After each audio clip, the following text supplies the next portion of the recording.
Batsirai, thank you for joining me again for the second half of our chat.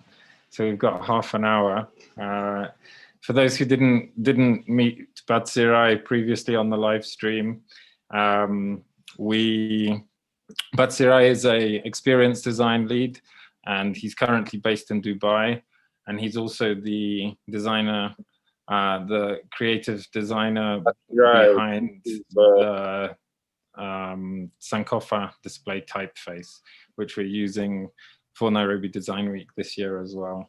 So Batsi, thank you for joining me again. Thanks for having me, Adrian. Excited to close off our discussion.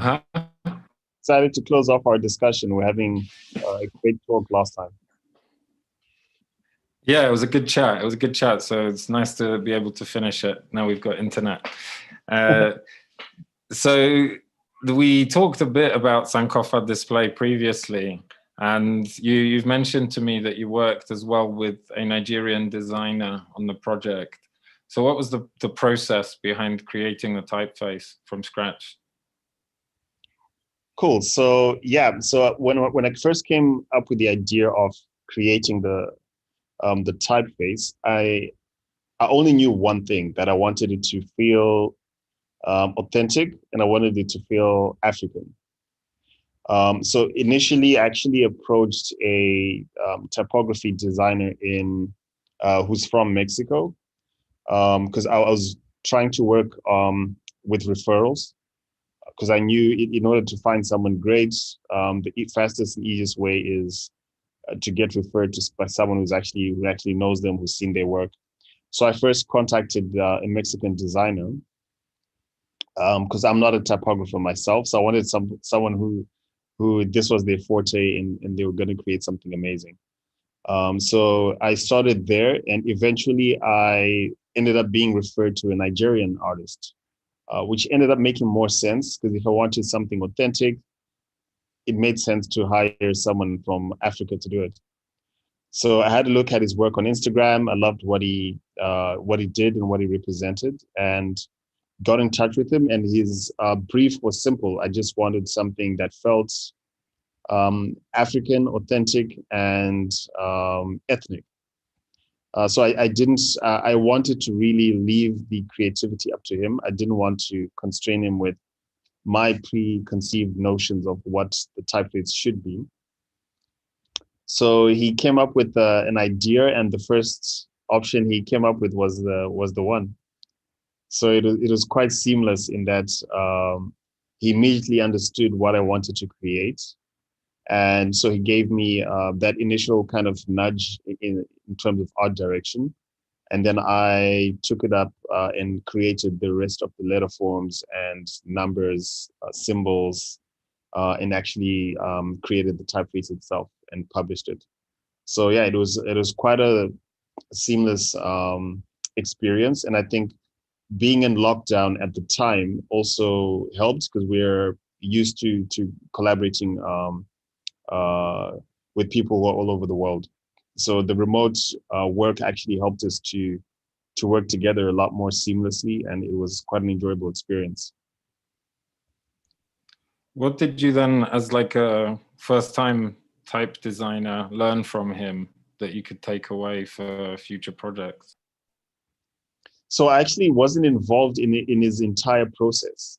So when it comes to actually the thinking behind how he created the typography, unfortunately, I think because of COVID and what was happening in Nigeria at the time, he couldn't actually move around, and it kind of limited what we were able to do. But what I did manage to get out of it is that it's no easy task. I wasn't really aware of how difficult creating a typeface is until I actually did it. And it took us months to get to a place where it was actually ready for the world to see. But I did 100% enjoyed the entire journey. So you said he got you started on the art direction, and then you took it over. So at what stage did you take it over, and how did that work? Yeah, so all he gave me was basically a JPEG of some of the letters, So I had to then digitize those, fill in the blanks. He had different options for various letters. For example, the letter S had like 3 options to choose from. So I had to kind of refine the options to come up with the full set of alphabets. And actually ran it past Saki, because Saki Mafundikwa is also quite a notable typographer. So he gave me some tips on how to improve it, on which letter forms didn't make sense, which ones looked better. So it was great to get kind of feedback from him. Then I, because I'd never done it, I had to kind of research on what was actually required to create a font. So some resources I found useful were places like font, my font, for example. When you're submitting a font to them, they give you a whole set of requirements on how to actually package your typeface and submit it. So I then use that to kind of further expand what the actual typeface looked like, which actually led me to create different weights for it, because initially I wasn't planning on creating multiple weights. But I realized in order for it to be as versatile as I wanted it to be for both print and digital, it needed to have multiple weights. So that then it added probably 3 months into the development timeline, because I had to kind of relook how some letters looked in the different weights. So it was amazing. Once I actually took over, it kind of developed a life of its own. Did you, when you were developing it, did you have any use case scenarios in mind or target audiences for it? Absolutely. So the idea actually was born out of design systems. So I was trying to see, because a lot of the design systems that are on the market, like whether you're purchasing a free one or whether you're downloading a free one or purchasing a design system, a lot of them come with your generic typefaces. So a lot of them will be based on like free Google fonts, for instance. And the typography that comes with those design systems is more or less very generic. So I wanted to create my own design system, a Sankofa design system that included components for UI design and color palettes and custom typography. So out of the gate, the first use case was going to be, it'll be bundled with my Sankofa design system. So I wanted it primarily to be used in digital executions. So yeah, that's kind of where the idea to actually create a typeface came from. You mentioned as well Saki Mafundikwa, your mentor. So do you remember any of the wise advice that he shared with you for when you were working on this project? Yeah, so I actually first ran him through the idea it's probably close to 2 years now when I was starting to develop the whole Sankofa idea. Because I would say is probably the father of the idea, because he's the one who even introduced me to what Sankofa is as a concept. So I ran it past him, and coincidentally, he had been actually asked to produce a talk, and part of it was actually in line with my thinking, which was, as designers, it's good to look back and learn from the past, which is what Sankofa represents as a concept. So we had some initial talks initially, just to flesh out what the idea was and what it stood for. So when I reached out to him about a year later, when I was actually beginning the work, he reinforced how important the project was and how topical it actually was in the global design space. And this was also actually reiterated when I presented the idea to some designers in Amsterdam. I gave a talk on cultural inclusion, and they echoed the same kind of sentiments, where it's our digital landscape is beginning to look the same, and we as designers, we need to kind of do something about that, or we fall into a place where we start to lose our identity as a species, on where our world is is not really represented well enough on digital, because everyone kind of has the same aesthetic as the North Star. And the Sankofa design system and what it means, is that something that now you're planning on taking forward into other areas as well? Yes. So I created it as a way to inspire designers around the world to create their own, based on their own life experiences and their own cultural influences. So I certainly aim to beyond the typeface. There's an icon pack as well. I'm working on and almost finished with the full design system, which will include components to be used in UI design, and a color palette that's in this case is I wouldn't say it's kind of dangerous to say the color palette is African, but it certainly is derived from things that remind me of my time back home growing up, and kind of the colors that I saw around me. And based on some research I did, some colors that are also used and mean certain things in various African communities. So yeah, I certainly plan to take that Sankofa concept further. Have you got any examples from the colors then of what stories evoked those colors? So a lot of them were actually born from architecture. So I started there, where, for example, South Africa and the Zulu people have quite a unique way of using color. And it's quite vibrant, quite colorful. So the first thing that popped into my mind when I was trying to develop the color palette was those kind of colors palettes and the way they used not only colors, but also shapes and geometry. So I would say that was probably where I started to kind of create. And when I say architecture, I mean the kind of textures and shades used in building materials. So you've got your earth kind of tones. How is that then kind of looking at your work with design systems and now being an experienced design lead, how are those kind of analog textures and experiences, sensual things coming into your work on a usually, I guess, 2D or digital at least display? Yeah. That's actually a great question. So where I feel my work as in experience design intersects with that Sankofa project is empathy. So I'm trying to create digital experiences that users can easily connect with because they seem familiar. So I'm still kind of at the precipice of that work, and I'm trying to see how far I can push it.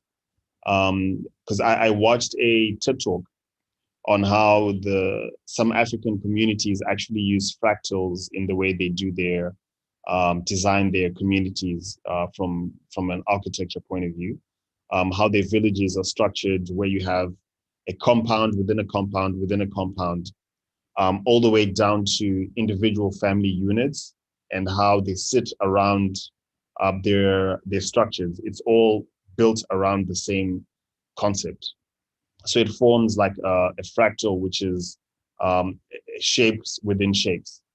And I found that quite interesting, where it's based on a mathematical model, but it's so abstract and so real world and physical in its nature that I felt there was something there to explore when it came to how we can create patterns and geometry in our UI design.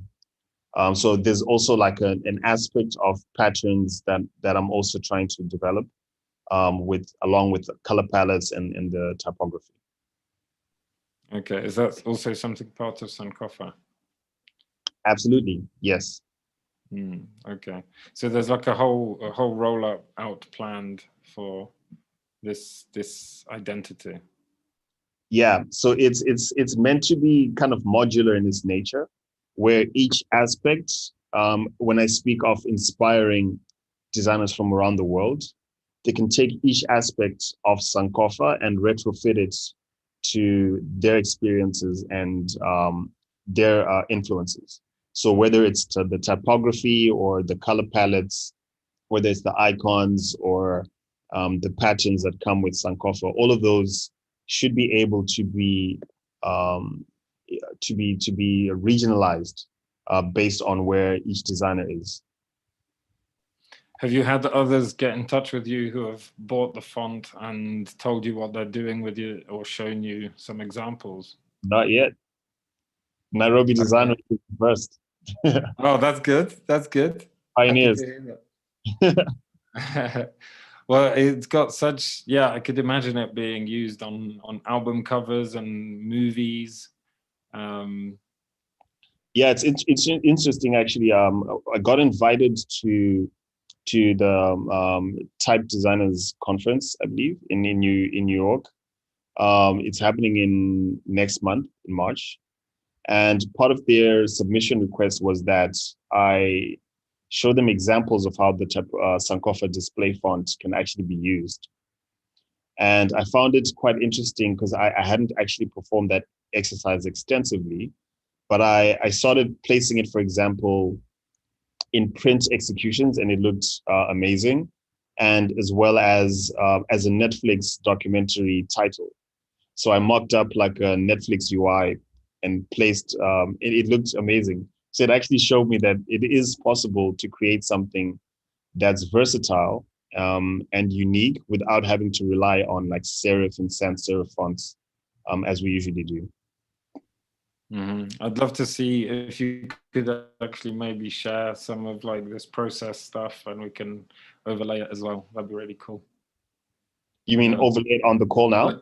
Well, I mean, not now. I mean, we can post-produce something as well, sure, and we can let it out so people can see more of your process and kind of behind the scenes. Like you mentioned that S, right? You mentioned you had 3 different S's to choose from, and you had 1 to choose. So I'd love to know why it went that way, etc. Yeah, I think at the end of the day, it was actually all about the legibility. So if you were to put that S on its own, it looks like an S, but in the context of other letters, it starts to lose legibility. So the process was trial and error, seeing how that letter works with common, especially in digital design. There are some common things we use. For example, the word success is used a lot, and seeing how that letter form works in that context. Can you actually read it easily was important. So yeah, definitely, I'll share some of that process with you. That's really interesting. Good insight about common words. And we've also found that we really want to respect the font and the typeface that in the way that we're not going to overuse it. So it's our theme typeface, and we're not really going to use it beyond the word together theme. Because it's once it's there too much and it's flashing, then it can be difficult to pick it out. And that's another thing I wanted to ask you is with the color palettes and the fonts and the kind of, if you Google African font, you'll get a selection of really stereotypical things. And the same goes, I always hear people laughing at the African book cover. It's always an African savanna with a sunset and that tree and then the sun in the background. So how do you then avoid leaning towards some of these stereotypes and ensure the authenticity of all these things you're working on? I think it helps that I am African. So 30 plus years of my life were lived on the continent. So I have a lot more to draw from than the savannah. I've never even been to the savannah, to be honest. So to draw that as inspiration would be nonsensical for me because I haven't actually experienced it. And a lot of it has to do with growing up and going to the village at Christmas to see my grandparents, for instance. Like those kind of experiences are what shaped me as what I can relate to as an African. So I find myself a lot when I'm trying to depict Africa, I find myself leaning more towards the people than the landscapes. And you'll see this even in the Netflix mock-up I mentioned. It's I kind of created a fake documentary on Africa, And all the shots I tried to use were all of people, like close-up portrait shots of native people. And I find myself gravitating towards that sense of community, that Ubuntu kind of sense of community. It's really all about the African people. So I feel like when I'm creating things, and I tend to lean more towards the people than the landscapes. So have you got any stories then from your childhood that bring back to how maybe you used to create or how you learned to create, and what inspired you back then? Yeah, so I feel like I've always been visual. So when I look at things where some people see objects, I see the sum of the parts. I see the parts that make up that object. So I can recall like being younger and going to church, for instance. When I was old enough to sit in the main congregation and the pastor was preaching, I would be looking at him and not see the pastor, but I would see the shades of color that make up his complexion. So for some reason, I used to play this game where I would say blue, yellow, orange, purple. So his complexion, based on how the light hit him, for me, was made up of the colors blue, yellow, orange, purple. So it's things like that, where even when I was going back to the village, like I mentioned, the shapes that made up the buildings were very different to obviously the urban in the urban areas. So I always kind of used to break down objects into the sum of their parts. So I feel like when I moved into digital design now, it's kind of like the same thing with design systems, where you've got your larger organisms, but they're made up of atomic, like the Bradfast atomic design principle, where you've got your atoms that become molecules that become organisms. So you break down your designs into their individual parts, work on those and craft those, and to create something much larger, which is kind of where Sankofa also comes in, because I'm working on the individual aspects, like your iconography and the type, the colors, in order to combine all of those into something that looks uniquely African and uniquely ethnic. Thank you. I don't want to hold you because I know we only had half an hour. So I wanted to ask if there's any particular use that you'd love to see Sankofa being used for, whether it's on a billboard somewhere or a particular cause or client, etc. That's an interesting question. I actually hadn't thought of it. I think for me, it honestly isn't about Sankofa. For me, it's about sparking a larger conversation where people are starting to not see Helvetica as the be all and end all of typography. I really want designers from all over the world to start thinking about what they can do. Even if you're not a typographer like I wasn't, I had to seek out someone who understood my mission, who understood what I wanted to create. So even if designers around the world aren't typographers, seek out someone who understands where you're from, understands what you want to do, and create something for yourself. That's really what Sankofa is about. So to answer your question, what I would love to see is a designer who creates their own typography and cites Sankofa as their inspiration in actually beginning that journey and actually doing that. Because then my mission will be complete. Well, let's hope that's something we get to see and hear. Are you working on any more typefaces?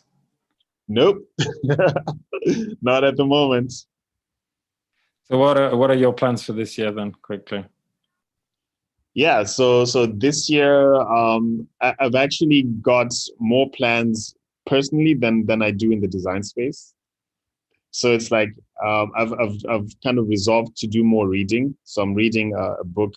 I've started easy, like one book per month is what I can commit to doing and actually do. I've also started doing more investing and learning more about financial education. So I'm doing a lot more reading on property investment, investments in different asset classes. So that's kind of how my year looks. Then obviously Sankofa, finishing off the Sankofa project with the patterns component library somewhere down the line. It's definitely on the cards. So yeah, it's going to be an exciting year. Thank you. So where can people find you online if they'd like to reach out? Madzonga.com. That's my website. I go on there pretty much once a week. So yeah, you can find me there. You can contact me through the form that's on the website as well. Links to my portfolio are also on there. So it's a great place to find everything I'm doing. Thank you, man. It's been a pleasure. Thanks for having me, Adrian. Appreciate it.